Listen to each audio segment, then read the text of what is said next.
saya akan menjelaskan pengertian bimbingan dan konseling.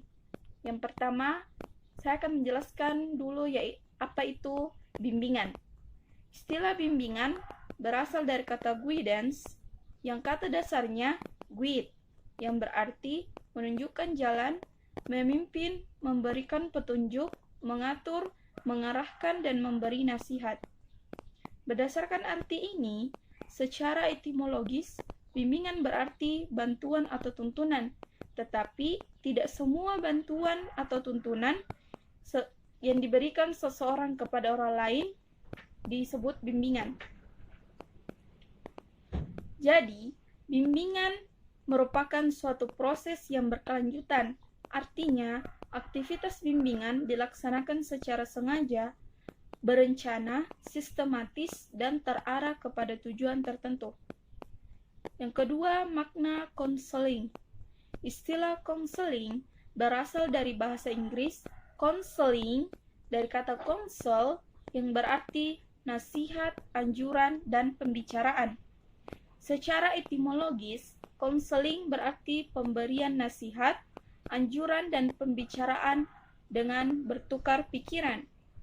Jadi, konseling merupakan situasi pertemuan tatap muka antara konselor dan konseli atau siswa yang berusaha memecahkan masalah dengan mempertimbangkannya bersama-sama, sehingga konseli dapat memecahkan masalahnya berdasarkan penentuan sendiri. Artinya, bukan konselor yang memecahkan masalah konseli. Baik, saya akan menjelaskan tentang fungsi-fungsi bimbingan dan konseling. Pelayanan bimbingan dan konseling, khususnya di sekolah, terdiri dari 9 fungsi, yaitu yang pertama, fungsi pencegahan. Fungsi ini berguna untuk mencegah timbulnya masalah pada diri siswa sehingga mereka dapat terhindar dari masalah yang dapat menghambat perkembangannya. Kemudian yang kedua, fungsi pemahaman. Fungsi ini memberikan pemahaman tentang diri siswa beserta permasalahannya dan juga lingkungannya. Selanjutnya, ada fungsi pengentasan. Fungsi ini adalah upaya yang dilakukan untuk mengatasi permasalahan melalui pelayanan bimbingan dan konseling. Kemudian yang keempat, ada fungsi pemeliharaan. Fungsi pemeliharaan guna untuk memelihara segala sesuatu yang baik yang ada pada diri siswa. Selanjutnya ada fungsi penyaluran. Fungsi penyaluran ini mengenali masing-masing siswa secara perorangan, kemudian memberikan bantuan menyalurkan ke arah kegiatan yang dapat menunjang tercapainya perkembangan yang optimal. Lanjut, kemudian ada fungsi penyesuaian. Fungsi penyesuaian ini membantu terciptanya penyesuaian antara siswa dengan lingkungannya. Dan kemudian fungsi pengembangan. Fungsi pengembangan ini guna untuk membantu siswa untuk mengembangkan seluruh potensinya secara lebih terarah. Dan kemudian ada fungsi perbaikan. Fungsi ini berguna untuk memecahkan masalah-masalah yang dihadapi siswa. Dan yang terakhir ada fungsi advokasi. Fungsi ini membantu peserta didik memperoleh pembelaan atas hak atau kepentingannya yang kurang mendapat perhatian. Baik, saya akan menjelaskan tujuan bimbingan dan konseling. Tujuan bimbingan dan konseling. Individu atau siswa yang sedang dibimbing merupakan individu yang sedang dalam masa proses perkembangan. Oleh sebab itu, maka tujuan bimbingan dan konseling adalah agar tercapai perkembangan yang optimal pada individu yang dibimbing, dengan kata lain agar individu atau siswa dapat mengembangkan dirinya secara optimal sesuai dengan potensi atau kapasitasnya, dan agar individu dapat berkembang sesuai dengan lingkungannya. Secara lebih rinci, tujuan bimbingan dan konseling yaitu yang pertama, memperoleh pemahaman yang lebih baik terhadap diri individu yang dikonseling. Yang kedua, mengarahkan individu yang dikonseling sesuai dengan potensi yang dimilikinya ke arah tingkat perkembangan yang lebih optimal. Ketiga, mampu memecahkan masalah yang dihadapi oleh individu yang dikonseling dengan sendiri. Keempat, mempunyai wawasan yang lebih realistis serta penerimaan yang objektif tentang diri individu yang dikonseling. Yang kelima, dapat menyesuaikan diri secara lebih afektif baik terhadap individu yang dikonseling maupun lingkungannya, sehingga memperoleh kebahagiaan dalam hidupnya.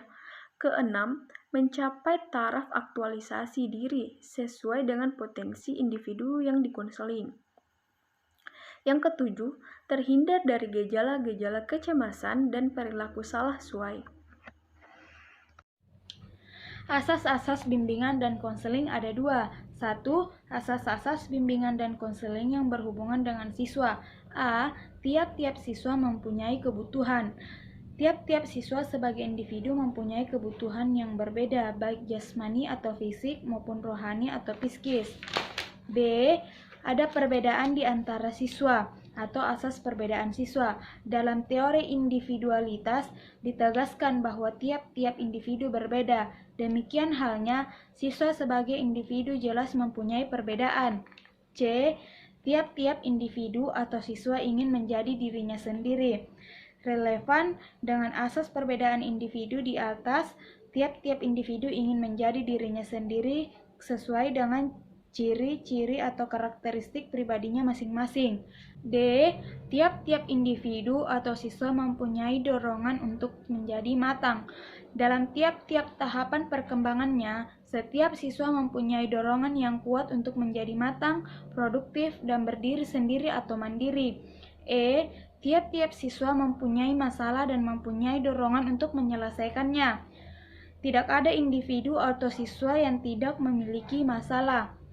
Mungkin tidak ada pula individu tidak ingin masalahnya terselesaikan, apalagi individu atau siswa yang sedang dalam proses perkembangan pasti memiliki masalah.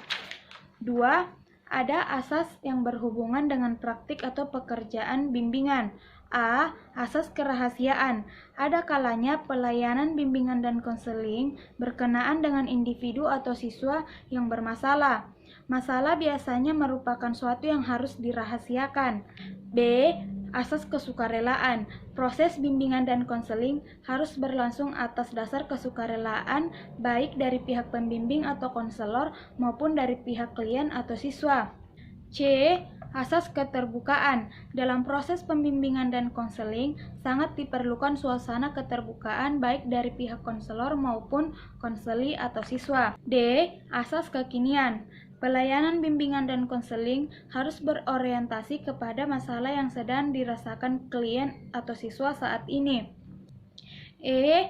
Asas kemandirian. Kemandirian merupakan salah satu pelayanan bimbingan dan konseling.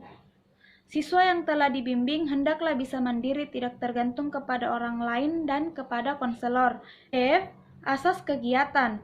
Pelayanan bimbingan dan konseling tidak akan memberikan hasil yang berarti apabila klien atau siswa tidak melakukan sendiri kegiatan untuk mencapai tujuan bimbingan dan konseling. G. Asas kedinamisan. Usaha bimbingan dan konseling menghendaki terjadinya perubahan pada individu atau siswa yang dibimbing, yaitu perubahan perilaku ke arah yang lebih baik. H. Asas keterpaduan. Individu memiliki berbagai aspek kepribadian yang apabila keadaannya tidak seimbang, tidak serasi, dan tidak terpadu, justru akan menimbulkan masalah. I. Asas kenormatifan. Usaha bimbingan dan konseling atau proses bimbingan dan konseling tidak boleh bertentangan dengan norma-norma yang berlaku, baik norma agama, adat, hukum atau negara, norma ilmu maupun norma kebiasaan sehari-hari. J.